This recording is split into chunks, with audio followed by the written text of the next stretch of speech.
أعوذ بالله من الشيطان الرجيم. وأيوب إذ نادى ربه أني مسني الضر وأنت أرحم الراحمين فاستجبنا له فكشفنا ما به من ضر وآتيناه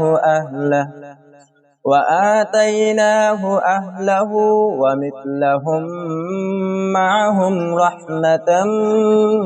من عندنا وذكرى للعابدين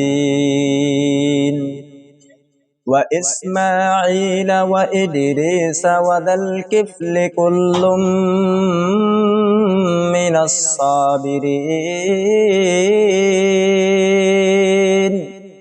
وأدخلناهم في رحمتنا إنهم من الصالحين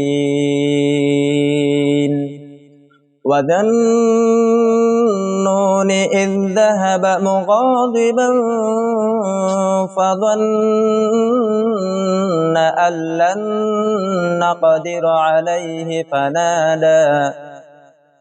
فنادى في الظلمات أن لا إله إلا أنت سبحانك إني كنت من الظالمين فاستجبنا له ونجيناه من الغم وكذلك ننجي المؤمنين